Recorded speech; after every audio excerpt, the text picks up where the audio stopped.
Video content began 10 years ago, but product and brand videos really only took off over the last few years. A recent study by WYZ Owl shows that 80% of video marketers say video has directly helped increase sales.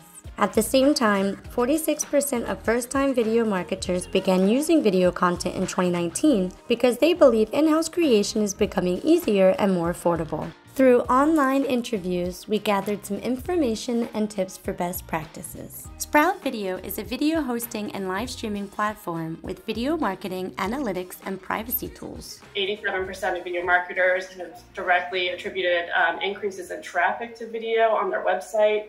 So, I think you can really see in the hard numbers behind it that video is very effective for increasing sales and driving traffic to your business. The most important thing to keep in mind when it comes to your budget is to map your goals for your video to your production value. So essentially, if you are, for instance, trying to leverage video for sales, a straight-to-camera video where it's got the authenticity and personal touch that you need to engage a prospect, you don't need a lot of fancy editing. It can just be straight-to-camera. If you're, for instance, adding an explainer video to the homepage of your website, that is essentially the welcome mat to people who may not be familiar with your brand, and this might be their first interaction with your company. You kind of want to put your best foot forward. That type of video might merit more investment than the sort of everyday video that we see a lot of companies producing right now. So there's a place for every type of production in a campaign. I think the key thing is just to map your goals to your production so that you get the most out of your budget. The idea of filming, editing, and producing one's own brand or product video might seem difficult, but there are a lot of free resources published online that offer tips. We have this series, which is a resource all in one place, but one of the things we cover too is lighting. You could go way down the rabbit hole in lighting because that's an entire career, obviously. But I would say in broad strokes, you just want to make sure the light on you is soft and is flattering and is not from behind you. And then, if you take care of those things, if you just sit in front of a window so that the window is behind your camera or slightly to the right or left of your camera, you could just turn yourself and find where it looks good. Stay away from harsh lights. Ceiling lights are really a bad news thing. Recessed lighting in ceilings, if you stand under one of them, you're going to look like you're in the aisle of a movie theater waiting to go into a show. And so you have to plan that out. If you wanted to buy lights, that's great. If you don't, you can use window light. I would say you could even get by with a really good desk lamp pointing towards the wall and bouncing back towards yourself if you're doing a DIY video. There are definitely a lot of ways to go where you don't have to buy a professional lighting set kit, I would say in terms of cameras, there are cameras that are appropriate for every kind of video. But when it comes to just self-filming, and here I'm on a MacBook, but if you want to film a message to somebody, really the basic, less expensive cameras are some of the best because the bells and whistles that come with more expensive cameras, you don't necessarily need. So a phone is a fantastic one because it already has a screen facing you. You can preview yourself. There are lens bundles so you can put an extra lens on your smartphone and apps like Filmic Pro that give you manual control over the filming. Nick also suggests using camera supports and microphones. Those accessories cost a lot less than buying an entire camera setup, and they really do turn your phone into a pretty professional piece of equipment, honestly. The first step, though, is creating a storyboard. There are many online platforms where you can create your storyboards, making it easier to work with team members. What we like to do is we start with a script of what we'd like to say, a document of what we would like to say in a video, and then we read that to camera. And the idea is get it off the page and into your mouth and see what words work and what flows with you. And then when you play it back, this magic happens. And when you look at a document, you edit it a certain way. When you hear it read, you edit it a different way.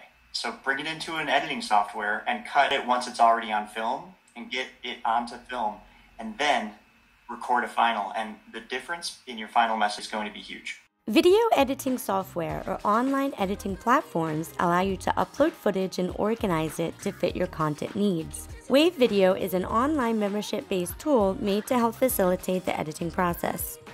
Wave.video is a platform where you can create video using our stock of 200 million video clips, and you also can repurpose your own videos, taking best parts of it and then repurposing, distribute this video across all social channels, and we have everything which helps to do it efficiently, fast, and on a budget. The best part, we already have templates which work great on social, and we know for each platform which template works because there are differences. There are also smartphone apps available to assist you in your video creation phase. InShot, that helps to edit on your phone over. It has like cute templates which you also can apply on your phone.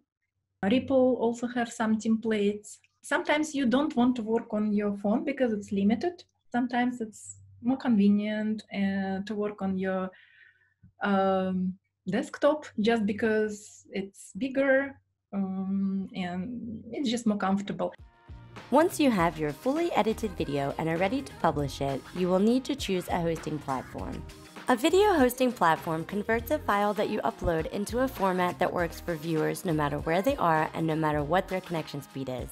It provides security settings, analytics, and marketing tools.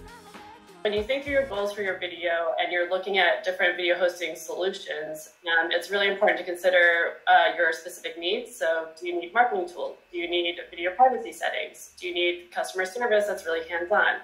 YouTube is really a social platform. It's meant for social sharing of videos. It's primarily intended for public use. If you upload content to YouTube, it's a great way to reach a broad audience.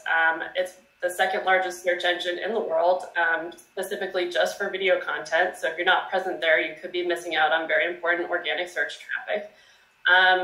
At the same time, it doesn't give you a lot of control over the appearance of your videos, the behavior of the player, or which videos are being played around your video or which might appear after it. There's also lots of ads and other considerations, so it's not the most brand safe platform out there. If you want control, if you want no ads, if you want to customize the player, more powerful analytics and hands-on customer service, you probably need a professional video hosting platform. As you can see, there are many ways to make video creation easier and more budget-friendly. You just need to set clear goals and be resourceful. I'd like to thank Courtney and Nick from Sprout Video and Kate from Wave.video for their time. A link to their websites can be found in the description box below. We hope you've taken away some useful information, and feel free to let us know if you have any additional video creation tips.